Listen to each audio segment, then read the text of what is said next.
আল্লাহ নবী সাল্লাল্লাহু আলাইহি ওয়াসাল্লাম বলেন, যেই বান্দা দুই জিনিসের গ্যারান্টি দেয়, আমি আল্লাহর নবী ওই বান্দার জান্নাতের গ্যারান্টি দিয়ে দিলাম। সুবহানাল্লাহ। সাহাবা আজমাইন ডাক দিয়া কয়, ইয়া রাসূলুল্লাহ, দুই জিনিসের গ্যারান্টি কি? নবী আমার ডাক দিয়া কয়, কোন ইমানদার বান্দা যদি এক নাম্বার তার জবানের গ্যারান্টি দেয়, জবান দিয়া কোনোদিন কাউরে গালি দিবে না, পরনিন্দা করবে না, হিংসা করবে না, গীবত করবে না। আল্লাহ রাসূল সাল্লাল্লাহু আলাইহি ওয়াসাল্লাম বলেন, কেউ যদি তার জবানের গ্যারান্টি দেয়, আর দুই নাম্বার কোন বান্দা যদি তার লজ্জাস্থানের গ্যারান্টি দেয়, জবান দিয়া ফাহিশা কথা বলবে না, জবান দিয়া গীবত শিকায়াত করবে না, জবান দিয়া পরহিংসা করবে না, পরনিন্দা করবে না, জবান দিয়া আল্লাহ পাক রব্বুল আলামিনের জিকির আদায় করবে।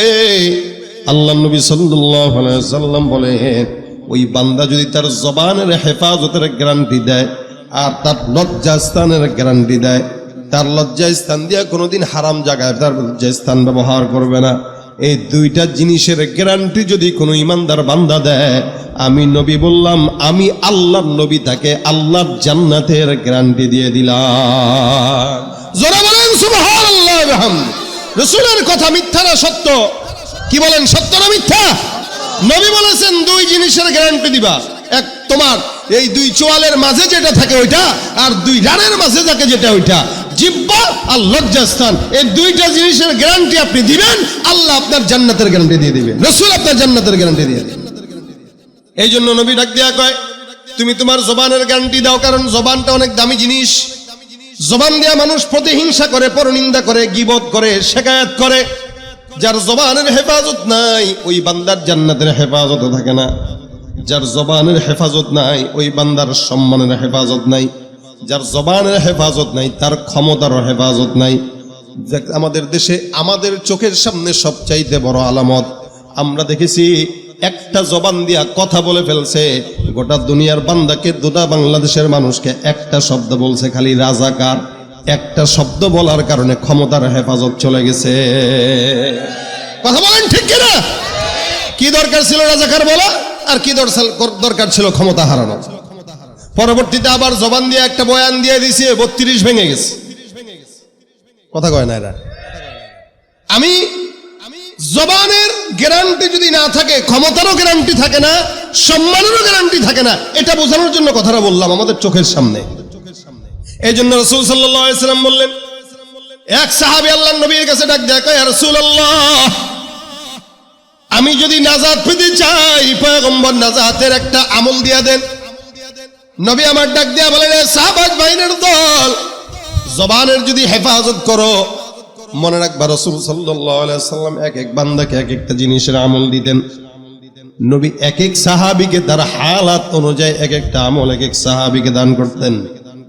এই সাহাবী আমার পয়গম্বরের কাছে এসে ডাক দেয়া বলে, ইয়া রাসূলুল্লাহ, আমি নাজাত পেতে চাই, নবী আমার, আমাকে নাজাতের জন্য এমন একটা আমল শিখায় দেন, যে আমলের কারণে আল্লাহ পাক রব্বুল আলামিন আমার নাজাতের বন্দোবস্ত করে দিবেন। নবী আমার ডাক দিয়া কয়, তোমার জন্য আমল হইল আমলিক আলাইকা লিসানাক, তুমি তোমার জবানের হেফাজত করো, আল্লাহ তোমার নাজাতের ব্যবস্থা করে দিবে। সুবহানাল্লাহ। ভাইরা আমার, রাসূল তাকে অন্য কোনো আমলের কথা বলেন নাই, নবী তাকে বললেন, তুমি তোমার জবানের হেফাজত করো। আল্লাহ নবী জবানের হেফাজতের জন্য বললেন। সাহাবীকে ডাক দেয়া কয়, আমলিকা আলাইকা লিসানাক, জবানের হেফাজত করো, কারণ যার জবানের হেফাজত আছে, আল্লাহর জান্নাতের হেফাজত তার থাকবে। আর যার জবানের হেফাজত নাই, দুনিয়াতেও সম্মান নাই, আখিরাতেও জান্নাতের গ্যারান্টি নাই। সাহাবী আবার নিজের জবানকে হেফাজত করে ফেললো। রাসূল করিম সাল্লাল্লাহু আলাইহি ওয়াসাল্লাম জবানের হেফাজতের কথা বললেন। আল্লাহ পাক রব্বুল আলামিন ডাক দেয়া কয়, হে ইমানদার, তোমরা খবরদার জবান দিয়া কাউকে উল্টাপাল্টা কথা বলবা না।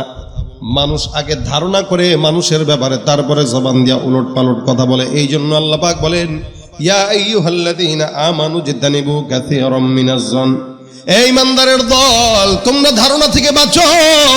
অধিকাংশ মানুষ ধারণা করে, যে ধারণাটা বান্দার জন্য অন্যায় হয়। একজন ইমানদার আরেকজন ইমানদারের ব্যাপারে ধারণা করে, শুধুমাত্র শুনছে, শোনা কথা একজন আরেকজনকে বলে। এখান থেকে শুনলো, ওখানে যায় বলে, ওখানে একটু বাড়ায় বলছে, সে আবার আরেকজনের কাছে বলার পর আরেকটু বাড়ায় বলছে, সে আবার আরেকজনের কাছে বলার পর আরেকটু বাড়ায় বলছে। এভাবেই সমাজের ভিতরে তিলটাকে তাল বানায় সমাজে গন্ডগোল করা হয়, ঠিক কিনা? ব্যস্ত এমনিই লাগে। আরে ভাই শুনছেন নি, বলে কি অমুকে তো আপনার ব্যাপারে এই বলছে। আকিমুল মুতাশাব আলী থানভী রহমাতুল্লাহ একটা গল্প বলছেন একটা কিতাবের ভিতরে, জবান কত খারাপ জিনিস, প্রতিহিংসা, পরনিন্দাকারী যারা, এরা কত খারাপ, এটা বর্ণনা করার জন্য বলছেন। এক মুনিবের কাছে তার খাদেমা ছিল গোলাম। এই খাদেমা আবার মুনিবের কাছে, মুনিবরে দিলে দিলে মহব্বত করত। এবার বিবির সঙ্গে স্বামীর যেন সম্পর্ক নষ্ট হয়, এটা একটা চক্রান্ত করলো। স্বামীরে ডাক দেয়া কইছে, মুনিব আমার, আপনার বিবি আপনারে মহব্বত করে না, আপনার অবর্তমানে পাশের বাড়ির একজনের সঙ্গে তার ইটিশ পিটিশ আছে। এবার স্বামী শোনার পরে কয়, কিরা আমার বিবি আমার এত ভালোবাসে, সে ভালোবাসার পরে আমার বাদ দিয়ে আরেকজনের সঙ্গে ইটিশ পিটিশ কিভাবে সম্ভব এটা? আবার এদিক দিয়ে বউর কাছে যায়, কয় শুনেন, আপনি তো আপনার সাহেবরে অনেক ভালোবাসেন, কিন্তু আপনি কি জানেন আপনার সাহেব যে গোপনে গোপনে কারে মহব্বত করে? কারে? কই যে পাশের বাড়ির ওই যে আছে না তারে। দুইজনের ভিতরে একটা সন্দেহ ঢুকাই দিল। এমনিও মহিলারা একটু সন্দেহবাতিক হয়, কি বলেন আপনারা? এমনি এমনি ঘরের ভিতরে একা একা শুয়ে শুয়ে চিন্তা করে, আমার স্বামী কি আসলে আমার মহব্বত করে? আচ্ছা করলে 21শে ফেব্রুয়ারি গেল, একটা হলুদ শাড়ি কেন দিল না? একটা গোলাপ ফুল কেন দিল না 14ই ফেব্রুয়ারিতে? কি বলেন? মুসলমানের জন্য কি 14ই ফেব্রুয়ারি? কথা কয় না, আছে এটা? এটা কুকুর, ছাগল, বিড়াল, শুয়োরের জন্য লাগে, মানুষের জন্য কোনোদিন ভালোবাসা দিবস লাগে না। আমাদের দেশে যুবকেরা ভালোবাসা দিবসের নামে উলঙ্গপনার বেহায়াপনা শুরু করে, ঠিক কিনা ধরে কর। এখন কেন দিল না 14ই ফেব্রুয়ারিতে? বাস গায়ে লেগে গেছে, কেন দিল না? এবার সন্দেহ করতে করতে একদম উল্টা পাল্টা অবস্থা। এদিক দিয়ে আবার দাসী বলছে যে আপনার স্বামী কিন্তু আপনারে মহব্বত করে না, দেখেন না গোলাপ দেয় না, শাড়ি দেয় না। স্বামীর দেখেন না আপনার বিবি আপনার লগে কেমন কেমন কথা কয়। এই যে সন্দেহ ঢুকাই দিছে, এখন তো আস্তে আস্তে দূরত্ব বাড়তেছে। এখন স্বামী এটা পছন্দ, মানে বিশ্বাসই করতে চায় না যে আমার বিবি আরেকজনের সঙ্গে লাইন মারে। বর্তমান সময়ে পরকিয়া বাড়ছে না কমছে? কঠিন আকারে বাড়ছে, কঠিন আকারে বাড়ছে। ওটা ভিন্ন দেশের আলাপ, ওটা ওদিকে যাচ্ছি না।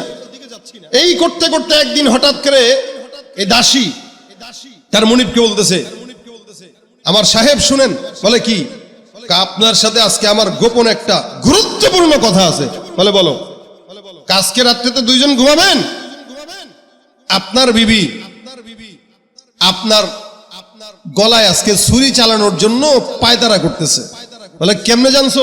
আমি এটা খবর পাইছি। ওদিক দিয়া বউরে আবার কইছে, শুনেন আপনার জন্য একটা সুখবর আছে। বলে কি সুখবর?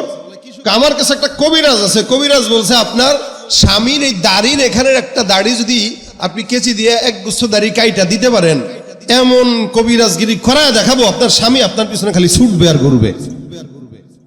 বিবি তো খুব পছন্দ করছে কথা এটা। হ্যাঁ, স্বামী এখন থেকে আমার পাগল হবে। থানভী রহমতুল্লাহ আলাইহি কয়, এবার বউয়ে রাত্রেবেলা ঘুমায় না, স্বামী ঘুমের ভান ধরে পড়ে রয়েছে যে বউ আসবে তারে মারার জন্য। বউ এবার একটা চাকু নিয়ে গেছে, চাকু নিয়ে চিন্তা করছে স্বামী আমার কখন ঘুমাবে, আর এখানের কিছু দাড়ি কেসি দিয়া কি করব? কাটবো, ছুরি দিয়া কাটবো, কবিরাজকে দিব যাতে স্বামী আমার পিছনে দৌড়ায়। আর স্বামীরা কি বলছে যে বউ আজকে কি করতে আসবে? জবাই করতে আসবে। এবার স্বামী ঘুমাইছে, সেদিক দিয়ে বিবি আসছে ছুরি নিয়া, মহব্বতের ঠেলায় দাড়ি কাটবে। আইসা সুন্দর করে স্বামীর এখানে এমনি ধরছে, ছুরিটা ধরছে। স্বামী তো চোখ টিপ টিপ করে দেখতেছে, আরে আমার দাসী তো ভালো কথাই বলছে, এ তো আমার মারার জন্য আসছে। যেই চাকুটা এখানে ধরছে, লাফ দিয়ে উঠে চাকুটা নিয়ে বিবির পেটের ভিতরে ঢুকাই দিছে, বাস খালাস। এদিক দিয়ে দাসী কয়, দেখছেন কত বড় বিপদ থেকে আমি আপনারা বাঁচাইছি। তাহলে তো তুই এখন আমার বউ হবি, আর কে হবে? তুই তো যোগ্য।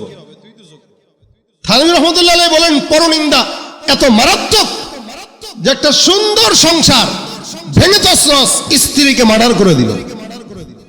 এটা হলো পরনিন্দাকারীর কুফল। এলাকায় এলাকায় এটা বেশি বেশি হয় মেয়েদের ভিতরে। স্বামীরে বিয়ে করে নতুন ভাবে সংসারে আস্তে করে খোঁচা দিয়ে কয়, গো স্বামী এই ঘরে তো আমার থাকা সম্ভব না। কেন?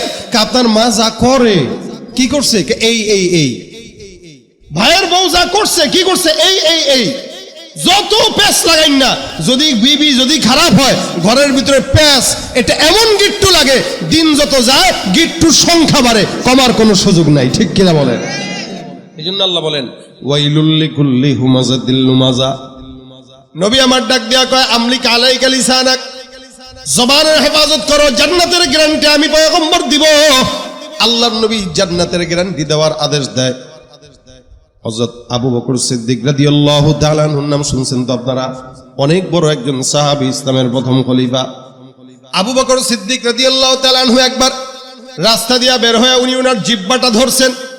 জিহ্বাটাকে একবার ডানে নেন, বামে নেন, সামনে নেন, পিছনে নেন, বারবার জিহ্বাটাকে টান দেয়। আবু বকর সিদ্দিক রাদিয়াল্লাহু তাআলা আনহু জিহ্বাটাকে যখন বারবার টান দেয় এদিক সেদিক নেয়, সাহাবা আজমাইন দেখে ডাক দেয়া কয় আবু বকর সিদ্দিক বুঝলাম না, আপনি আপনার জিহ্বাটাকে কখনো কখনো টান দিয়া কষ্ট দেন, আবার কখনো মুখের ভিতরে পাথরের টুকরা রেখে দিত।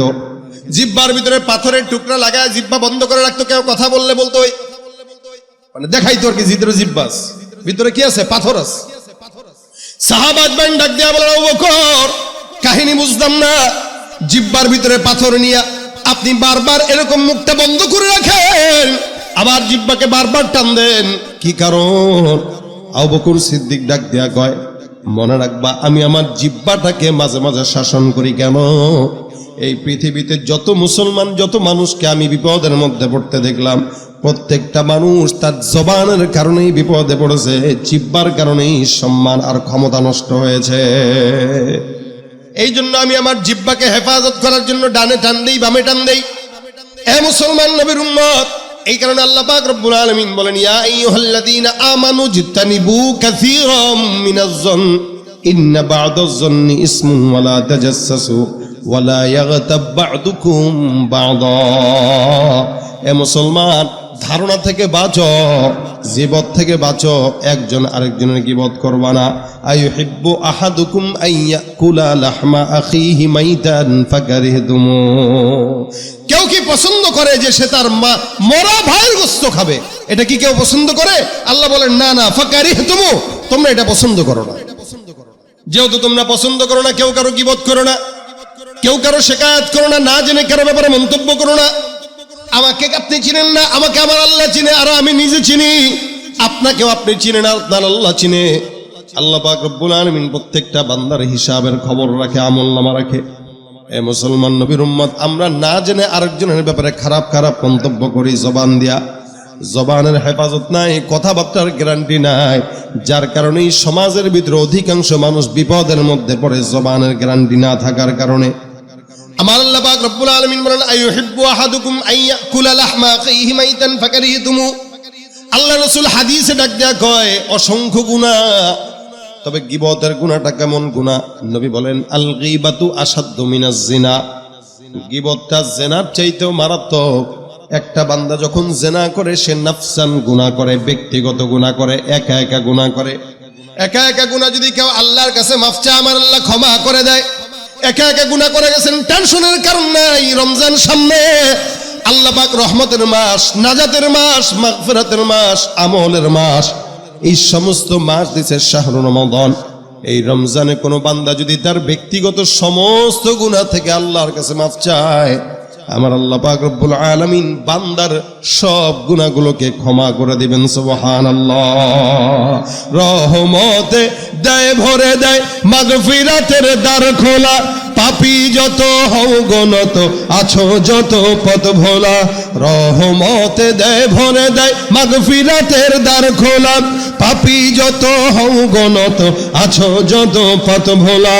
আসলে ফিরে নাজাত পাবে আল্লাহ তাআলার শুনলে ডাক, আসলে ফিরে নাজাত পাবে আল্লাহ তাআলার শুনলে ডাক। শোনো মানুষ ডাকছে তোমায় রমজানুল মোবারক, সৃষ্টি যত সবার মাঝে সুখের হাওয়া বয়ে যাক, সৃষ্টি যত সবার মাঝে সুখের হাওয়া বয়ে যাক। শোনো মানুষ ডাকছে তোমায় রমজানুল মোবারক, শোনো মানুষ ডাকছে তোমায় রমজানুল মোবারক। সেহরিতে জাগার মাঝে মুমিন যে পায় কি শান্তি, তারাবিতে দূর করে দেয় সকল বিভেদ ভ্রান্তি। সেহেরিতে জাগার মাঝে মুমিন যে পায় কি শান্তি, তারাবিতে দূর করে দেয় সকল বিভেদ ভ্রান্তি। ইফতারিতে সুখ অনাবিল, তাহার মাঝে নেই যে ফাঁক, ইফতারিতে সুখ অনাবিল, তাহার মাঝে নেই যে ফাঁক। শোনো মানুষ ডাকছে তোমায় রমজানুল মোবারক, সৃষ্টি যত সবার মাঝে সুখের হাওয়া বয়ে যাক, সৃষ্টি যত সবার মাঝে সুখের হাওয়া বয়ে যাক। শোনো মানুষ ডাকছে তোমায় রমজানুল মোবারক, শোনো মানুষ ডাকছে তোমায় রমজানুল মোবারক। গুনাহ মাফ করা দরকার আছে তো, কি বলেন আছে না? রমজান সামনে আসতেছে, গুনাহ মাফের জন্য প্রস্তুতি সংখ্যা এখন থেকেই নেওয়া দরকার। আল্লাহ পাক রব্বুল আলামিন বান্দার সব গুনাহ মাফ করবেন। নফসান যে গুনাহ নিজে ব্যক্তিগত করে গভীর রাতে করলেও কেউ জানে না, ওই সমস্ত গুনাহ আল্লাহ পাক রব্বুল আলামিন বান্দা যদি আল্লাহর কাছে মাফ চায়, আল্লাহ মাফ করে দেয়। আল গীবাতু আসাদ্দু জিনা, গীবতের গুনাহ জিনার চাইতেও মারাত্মক। গীবতের গুনাহ এত খারাপ, আল্লাহ পাক রব্বুল আলামিনের বান্দা যদি গীবত শিকায়াত করে, ওই গুনাহ আল্লাহ পাক রব্বুল আলামিন মাফ করে না কেন? গীবতের গুনাহটা জিনার চাইতেও খারাপ কেন? আপনি আমার গীবত করলেন, আমার হক নষ্ট করার গুনাহ হইল, আমার সম্মান নষ্ট করলেন। যতদিন আমি আপনাকে মাফ করব না, ততদিন আল্লাহর দরবারে আপনার কোনো মাফ নাই। শুধু তাই না, নবী বলেন কেউ কারো গীবত করলো, পরনিন্দা করলো, প্রতিহিংসা করলো, তো ওই ব্যক্তির গুনাহ তার আমলনামায় আসলো, তার আমলনামা তার কাছে চলে গেল। তা আপনি ঢাকার শহরে বসা কক্সবাজারের একটা মানুষের গীবত করলেন, তার নেকিগুলো, আপনার নেকিগুলো তার কাছে দিলেন, তার গুনাহগুলো আপনি নিলেন, অথচ আপনি তাকে চিনেনও না, দেখানো নাই, শুধু দূর থেকে শত্রুতা করে আপনার কষ্টের নেকিগুলো তার আমলনামায় দেওয়া, এর চাইতে বোকামি আর কোনো কিছু হতে পারে না। কি দরকার? এই জন্য নবী ডাক দিয়া কল গীবাতু আসাদ্দু মিনাজ জিনা, জিনার চাইতেও মারাত্মক গুনাহ। নামাজ পড়লেন গোপনে গোপনে, বের হয়ে গীবত করলেন, শেষ। হজ করলেন, গীবত করলেন, শেষ। আমি এমন মানুষকেও দেখেছি যারা বাইতুল্লাহ তাওয়াফ করার তো অবস্থায় গীবত করতেছে, সাফা মারওয়া সাই করতেছে আর গীবত করতেছে আর সাই করতেছে। আল্লাহর ঘরে আছে বসে বসে গীবত করে, শিকায়াত করে। আল্লাহর নবী বলেন জিনার চাইতেও মারাত্মক অন্যায় করলা, কারণ যতক্ষণ ওই বান্দা তোমাকে মাফ না করবে, আল্লাহ রব্বুল আলামিন ততক্ষণ মাফ করবে না। নবী করিম সাল্লাল্লাহু আলাইহি ওয়াসাল্লামের জামানায় দুইজন মহিলা রোজার হালতে, রমজানে রোজার হালতে এরা দুইজন মহিলা রোজা রাখলো। হঠাৎ করে তাদের পানির পিপাসা লাগলো। রাসূলের কাছে খবর আসলো, ইয়া রাসূলুল্লাহ, দুইজন মহিলা রোজা রাখা অবস্থায় এদের পানির পিপাসার কারণে মৌতের মতো অবস্থা হয়ে গেছে, একদম অজ্ঞান হয়ে গেছে। নবী আমার ডাক দিয়া কয়, এদেরকে আমার কাছে নিয়ে আসো। আল্লাহ নবীর সামনে তাদেরকে নিয়ে আসা হলো। নবী আমার ডাক দিয়া কয়, এ দুইজন মহিলা, তোমরা অবশ্যই গোস্ত খেয়েছো, যার কারণে তোমাদের পানির পিপাসা বেশি বেশি লেগে গেছে। মহিলা দুইজন ডাক দিয়া বলেন, ইয়া রাসূলুল্লাহ, আমরা পানির পিপাসা লাগার কারণ গোস্ত না, আমরা অন্য কোনো কারণে হয়তো লাগতে পারে। আমরা সাহারির সময় খেজুর খেয়ে রোজা রেখেছি, আমাদের নিজেদের ঘরে চুলায় আগুনও তো জ্বলে না, গোস্ত কোথায় পাবো? নবী আমার ডাক দিয়া কয়, সাহাবা আজমাইন, অবশ্যই এই দুইজন গীবতের গুনাহ করেছে, গোস্ত খেয়েছে, যার কারণে এদের এই হাল। সাহাবা আজমাইন ডাক দিয়া কয়, রাসূলুল্লাহ, এরা গোস্ত তো খায় নাই বলতেছে। নবী ডাক দিয়া কয়, সাহাবে আকরাম, যাও তাদের দুইজনের সামনে দুইটা পাত্র দাও, আর পাত্রের ভিতরে তাদেরকে বলো তারা যেন বমি করে, আঙ্গুল দিয়ে পেট থেকে যেন বমি বের করে দেয়। আল্লাহ নবীর আদেশ অনুযায়ী দুইজন মহিলা নিজের গলার ভিতরে আঙ্গুল দিয়া সুন্দর করে বমি করে দিল। রাসূল সহ সাহাবা আজমাইন তাকায় দেখে এই দুইজন মহিলার পেট থেকে মরা পচা গোস্ত, দুর্গন্ধময় গোস্ত বের হয়। সাহাবা আজমাইন ডাক দিয়া বলেন, ইয়া রাসূলুল্লাহ, আপনি যেটা বললেন সেটাই হইলো, বুঝলাম না। এরা তো দুইজন গোস্ত খায় নাই বললো, কিন্তু পেট থেকে গোস্ত কেন বের হইল? নবী আমার ডাক দিয়া কয়, সাহাবায়ে গ্রামের দল, এরা দুইজন একটু আগে গীবতের গুনাহ করছে। কোন বান্দা যখন গীবত শিকায়াত করে, ওই বান্দা তার মরা ভাইয়ের গোস্ত খায়, আর এই দুইজন মহিলা তাদের মরা ভাইয়ের গোস্ত খাইছে, আর এই গীবতের গুনাহ গোস্ত গুলা তাদের গীবতের বমির মাধ্যমে তাদের পেট থেকে উঠে আসছে।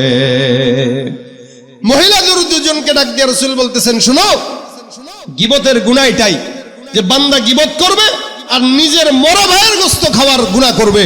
তোমরা যে গুনাহ করছো এটার আলামত তোমাদের পেট থেকে মরা পচা দুর্গন্ধময় গোশত বের হইতেছে। গীবত করছো মুখ দিয়ে আর গোশত খাইছো, আর সেটা আলামত তোমাদের চোখের সামনে স্পষ্ট। এই জন্য ভাইরা আমার, গীবত ওয়ালা ইয়াগতাব বা'দুকুম বা'দা আইয়ুহিব্বু আহাদুকুম আন ইয়াকুলা লাহমা আখিহি মাইতান ফাকারিহতুম ওয়াত্তাকুল্লাহ। খবরদার গীবত করবা না, আল্লাহকে ভয় করো। আল্লাহ পাক অন্য আয়াতের মধ্যে বলেন, ইয়া আইয়ুহাল্লাযীনা আমানু লা ইয়াসখর কওমুম মিন কওম আসা আন ইয়াকুনু খায়রাম মিনহুম ওয়ালা নিসাউম মিন নিসাইন আসা আন ইয়াকুননা খায়রাম মিনহুম। আল্লাহ পাক বলেন, এই পুরুষেরা তোমরা যারা দল করো, আমাদের দেশের দলের নেতা যারা, এক দলের নেতা আরেক দলের নেতাদেরকে গালি দেয় স্টেজে উঠা। এক দল আরেক দলকে, আমি অমুক বংশের, সে তমুক বংশের, তাহলে দল দলকে গালি দেয়। মেয়েরা মেয়েদেরকে গীবত করে, ছেলেরা ছেলেদের গীবত করে। লা ইয়াসখর কওমুম মিন কওম আসা আন ইয়াকুনু খায়রাম মিনহুম। আল্লাহ বলেন, কোন কওমকে ছোট মনে করো না। হতে পারে যে যাকে ছোট মনে করছে আল্লাহর কাছে তার দাম বেশি। কোন নারীকে যেন ছোট মনে না করে, কারণ যে ছোট মনে করেছে আল্লাহর কাছে ওই মহিলার দাম বেশি হইতে পারে। এই জন্য মানুষ অহংকার বশত একজন আরেকজনকে গালি দেয়, একজন আরেকজনের গীবত করে, একজন আরেকজনকে ছোট মনে করে।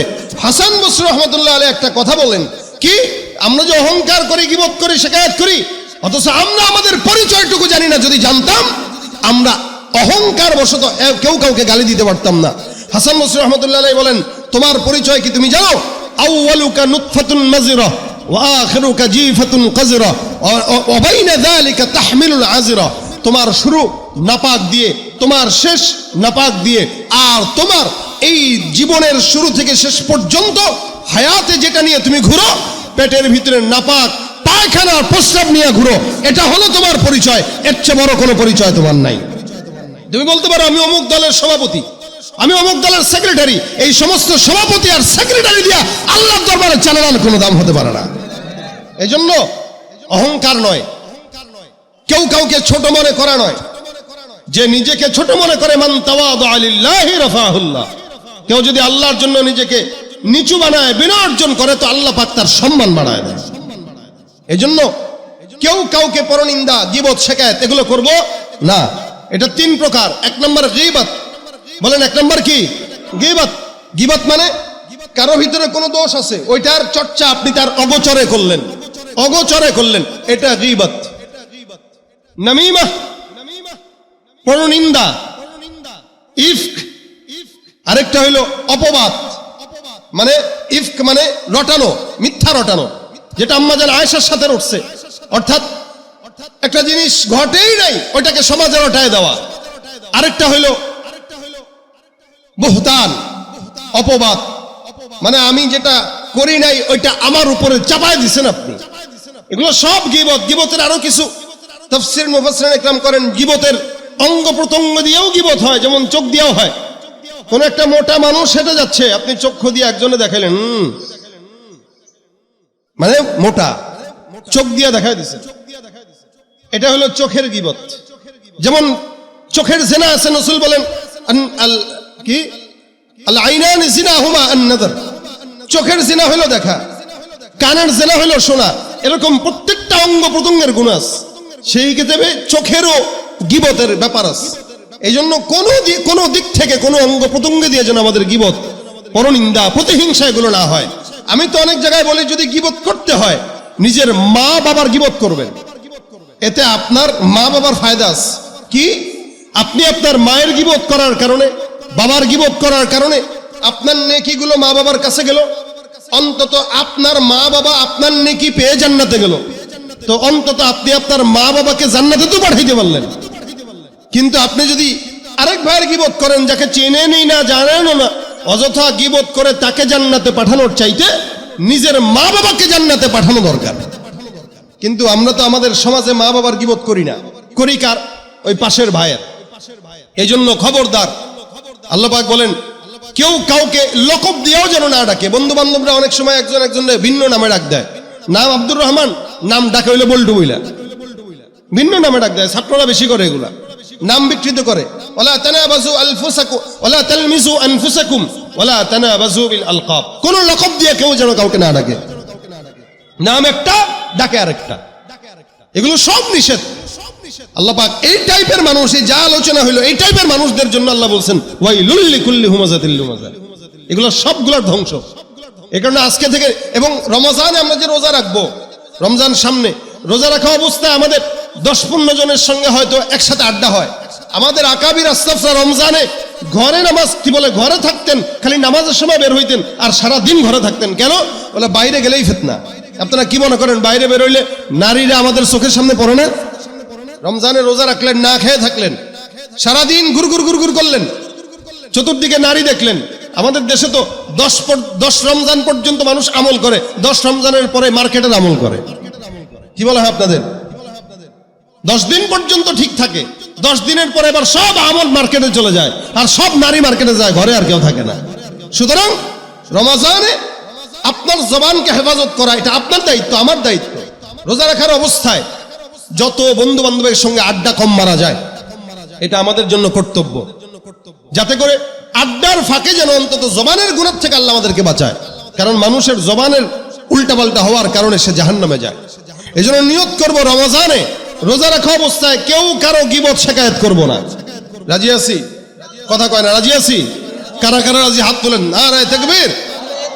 আল্লাহ কবুল করুক, বলেন আমিন। রমজানে রোজা রাখা অবস্থায় কেউ কারো গীবত করবো না, শিকায়েত করবো না, প্রতিহিংসা করবো না। পাশাপাশি রমজানটা কিভাবে কাটাবো? যারা কোরআন তেলাওয়াত জানি না, মাদ্রাসা আছে এখানে আলহামদুলিল্লাহ, যে মাদ্রাসার উদ্যোগে মাহফিলটা, আপনারা 10 জন যুবক 20 জন যুবক একসঙ্গে হন, রমজানে অন্তত 30 দিনের একটা কোর্স করেন, প্রত্যেকদিন আধা ঘন্টা সময় নিয়ে মাদ্রাসায় যে একটু কোরআনটা শিখেন, আল্লাহর কসম কোরআন আপনাকে সুপারিশ করে জান্নাতে নিবে। এটা রমজানে আপনার আমল, রমজান এটা আপনার আমার আমল। রমজান একটা বছর পরে আসতেছে, গুনাহ মাফ করার জন্য আসতেছে, আমাদেরকে রমজান তামাশা দেখানোর জন্য আসতেছে না। এই জন্য রমজানের পবিত্রতা যেন আমরা বজায় রাখতে পারি, জোরে বলেন আমিন। রমজানে যে যত বেশি আমল করবে তত বেশি তার জন্য রমজানের রাইয়ান দরজা খুলে থাকবে, আল্লাহর রহমত খুলে থাকবে। আমরা মানুষ দাবি করি কিন্তু মানুষ হতে পারি নাই। রমজানে দিনের বেলা একটা দোকানপাট যেন এলাকায় খোলা না থাকে। যুবকদের দায়িত্ব হলো রমজানে কোনো দোকানপাটে যদি পর্দা ঝুলে, আপনারা আপনাদের দায়িত্ব নিয়ে ওই পর্দাগুলোকে ভেঙে দেবেন ইনশাআল্লাহ। রমজানে কোনো প্রকার দোকানপাট খোলা থাকবে, খাবারের বন্দোবস্ত থাকবে।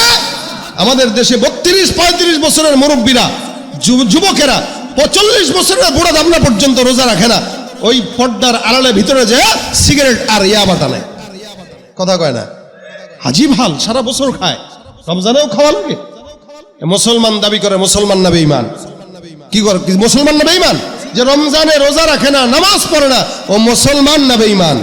তুমি রমজান এলে রাখো না রোজা, দিনকে করো আঘাত, পয়সা কড়ির নেই তো অভাব, দাও না তো যাকাত। কথা বলেন ঠিক কিনা?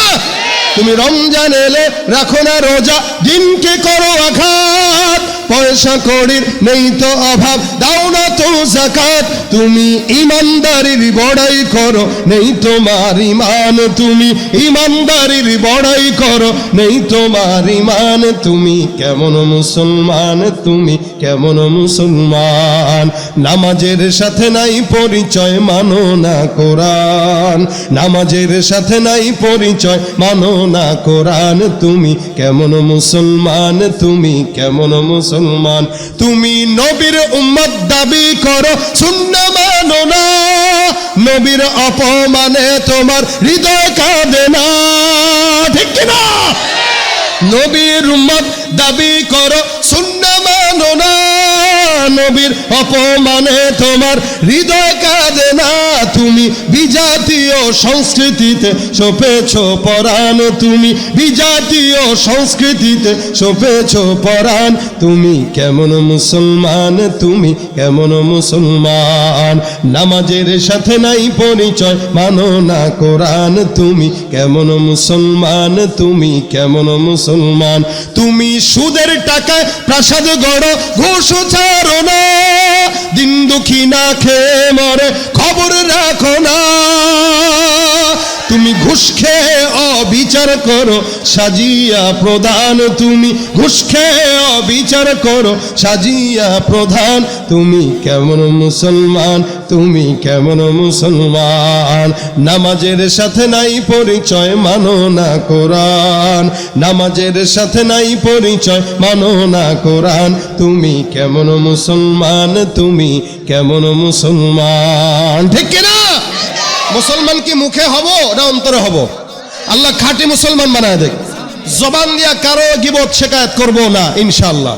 নিজের জন্য নিজে ফিকির করব যে আমার কি হয়েছে, এগুলো নিয়ে আত্মসমালোচনা হইতে পারে, গিবত নয়। হ্যাঁ, কাউকে যদি আপনার ভুল ধরায় দিতেই হয়, ইসলাহের সাথে নেক নিয়তে কাছে টেনে একাকি ধরায় দিবেন যাতে সে শুধরাইতে পারে।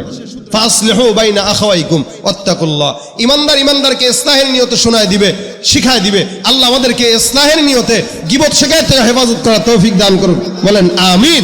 আলহামদুলিল্লাহ, মাদ্রাসার মাহফিল মাদ্রাসার উদ্যোগে, যেহেতু মাদ্রাসার সহযোগিতা করবেন, মাদ্রাসার পাশে থাকবেন ইনশাআল্লাহ। রাজি আছেন? রাজি আছেন ইনশাআল্লাহ? মাদ্রাসার পাশে থাকলে দ্বীনের পাশে থাকা হয়, মাদ্রাসার পাশে থাকলে কোরআনের পাশে থাকা হয়। আল্লাহ পাক যেন আমাদেরকে মাদ্রাসার সহযোগিতা করার তৌফিক দান করে, বলেন আমিন। আচ্ছা, আপনারা বলেন আপনাদেরকে কি শোনাবো? আপনারা তো চুপচাপ মানুষ, আমিও চুপচাপ আপনাদেরকে বয়ান শোনাই দিছি। এই কারণে আপনারা চুপচাপ যেহেতু, আমিও চুপচাপ। আর কত বা ওয়াজ করা যায়, কারণ ওয়াজ করতে করতে আমরাও ক্লান্ত, আপনারাও ক্লান্ত। এই কারণে আমি আপনাদেরকে কোনো মতে যেই কথাগুলো বললাম, এগুলো ইনশাআল্লাহ যদি মানতে পারেন, আল্লাহ পাক কামিয়াবি দান করবে। আল্লাহ পাক আমাদের সকলকে মানার তৌফিক দান করুক। বয়ান যেহেতু শেষ, এখন একটা গজল হইতে পারে, কি বলেন? অনেকেই গজল পছন্দ করেন, কিন্তু আপনারা আমাকে চুপচাপ রাখছেন দেখে আমি চুপচাপ বয়ান শুনাইছি।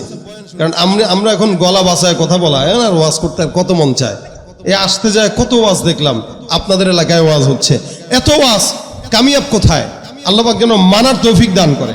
তাহলে ওয়াজ দিয়া ফায়দা আছে, যদি নাই মানলাম তাহলে প্রতিদিন আমরাও করবো, আপনারাও শুনবেন, কোনো ফায়দা নাই। আল্লাহ মানার তৌফিক দান করে, বলেন আমিন।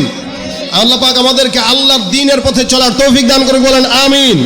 বিপ্লব মানে জীবন দেয়া বসে থাকা নয়, সে কোনো দিন আসবে না রে করো যদি ভয়। আওয়াজ দিয়া ঠিক কিনা?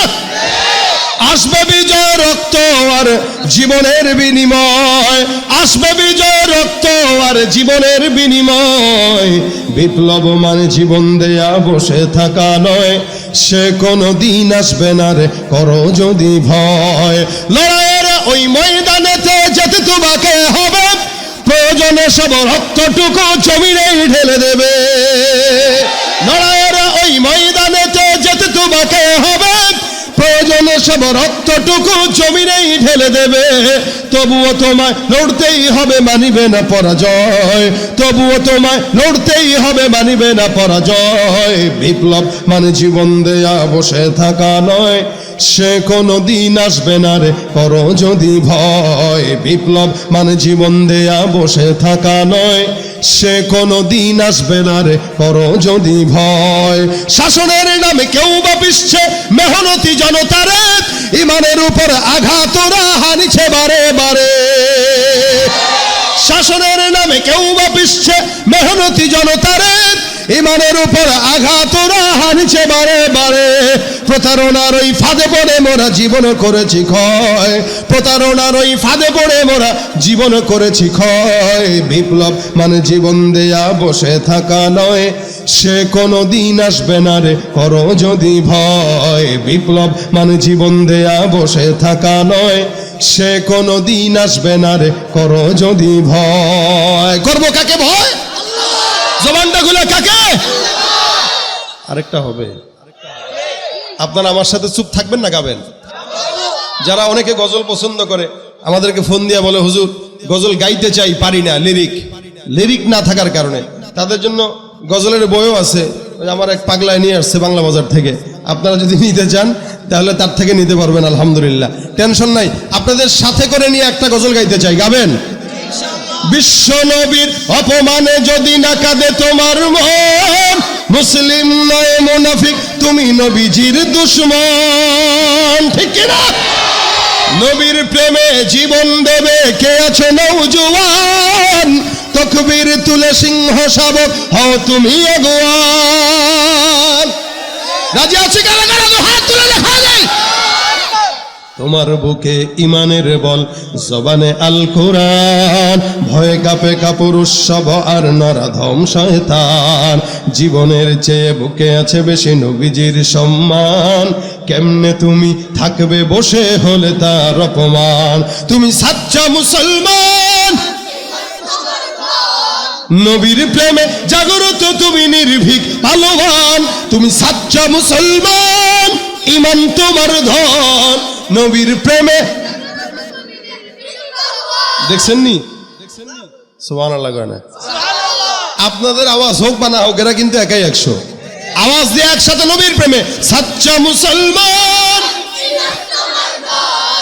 নবীর প্রেমে জাগরত তুমি নির্ভীক পালোয়ান। শ্রেষ্ঠ নবীর ব্যঙ্গ করে পাপিষ্ঠ আর বদনসিব, আমরা তাদের ঘৃণা জানাই ধিকি ধিকি ধিকি শতধিক।